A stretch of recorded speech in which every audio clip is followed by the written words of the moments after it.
The first day at Ridgewood High was supposed to be a quiet one, at least that's what 17-year-old Aria North had hoped. She had arrived early, a black hoodie pulled low, simple jeans, worn sneakers, and her backpack slung on one shoulder like she was trying to carry her entire life inside it. Her long dark hair hid half her face as she walked, not out of shyness but habit. Staying unseen was easier, safer, quieter. After all, she didn't move to this town to stand out. She moved to disappear. But the hallways of Ridgewood High were the kind that always noticed new blood, the kind that smelled weakness like wolves in a forest. And the three boys leaning against the trophy case, slouching like they owned the school, noticed her instantly. Braden Cole, the quarterback. Broad shoulders, arrogant half-smile, brain about as sharp as a spoon. Axel Reed, the loud one, skinny, rat-like, always chewing gum like it owed him money. Jax Turner, the biggest, tallest, and somehow the dumbest. A walking refrigerator with fists for brains. They were infamous, not just for bullying, but for doing it with a show. For humiliating kids until they quit sports teams, transferred schools, or pretended to be sick to avoid class. And today they wanted a show. Yo, who's the emo Dracula girl? Axel laughed, elbowing Braden as Aria walked past. Braden stepped in front of her like a wall suddenly grew from the floor. Hey, new girl, he said, blocking her path. Got a name? Aria didn't look up. Excuse me, I need to get to class. Braden smirked. Oh, she talks. Jax grinned, cracking his knuckles. Maybe English isn't her first language. She looks foreign. Axel clicked his tongue. She looks like she bites. The three laughed. The hallway echoed with it. Aria didn't move, didn't speak, didn't react, just stood still, silent, like she'd done this 1,000 times. Braden leaned closer, lowering his voice. Look, new girl, around here, you don't just walk past us like you're invisible. You say hi, you smile, you show some respect. Aria finally raised her eyes. They were calm, too calm. Move, she said. Braden's smirk faded. Axel stopped chewing. Jax blinked like someone unplugged him. Braden stepped forward again, chest puffed out. What did you say? Aria tilted her head slightly. I said move. Braden's jaw flexed. He grabbed her backpack strap, yanked it off her shoulder, and tossed it across the hall. Books spilled everywhere. Students froze. Phones came out. This was entertainment. This was Ridgewood. Aria sighed and bent down to pick her books up, but Braden put his shoe on her notebook, grinding it into the floor. Oops, the crowd snickered. Aria slowly raised her head again.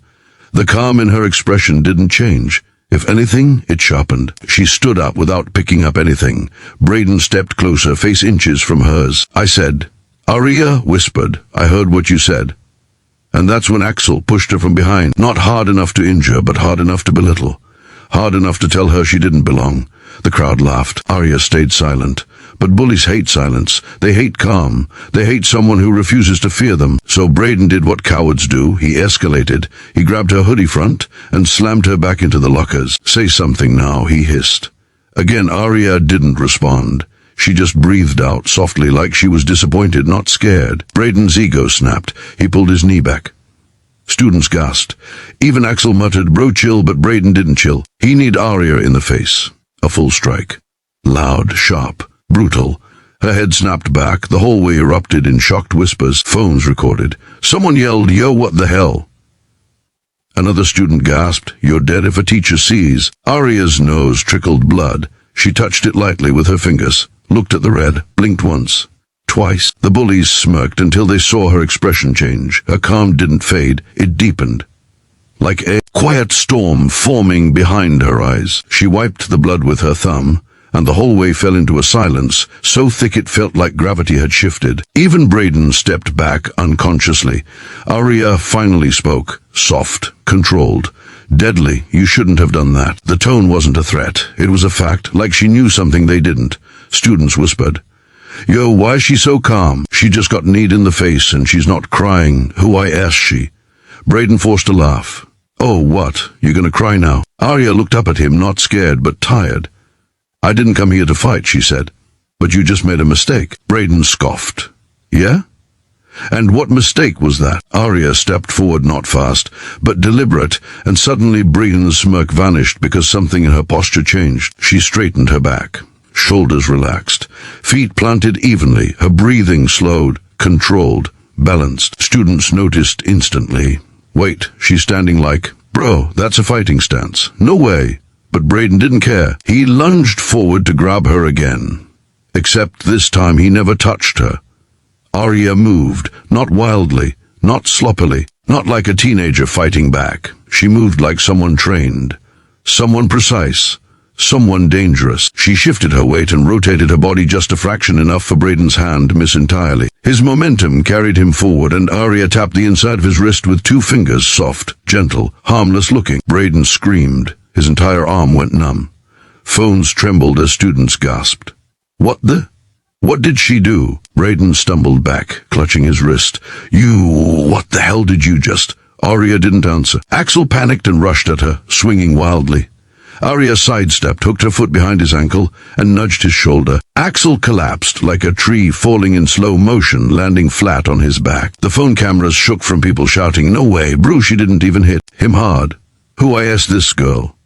Jax roared and charged like a bull. This time Arya exhaled a controlled breath, stepped forward, planted her foot, twisted her hips, and placed her hand on his chest. Just one hand.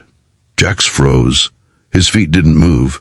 His body refused to follow. He looked down at her hand like it was glued to him. Then she pushed, not hard, not fast, just perfectly timed with his forward momentum. Jax flew backward like someone cut his strings and crashed into the trophy case, shattering glass everywhere. Students screamed. Teachers started rushing from distant hallways. Phones captured everything like a documentary. Braden, clutching his numb hand, stared at her in horror. "What are you?" Arya answered with the calm certainty of someone who had spent years being hunted, trained, forged.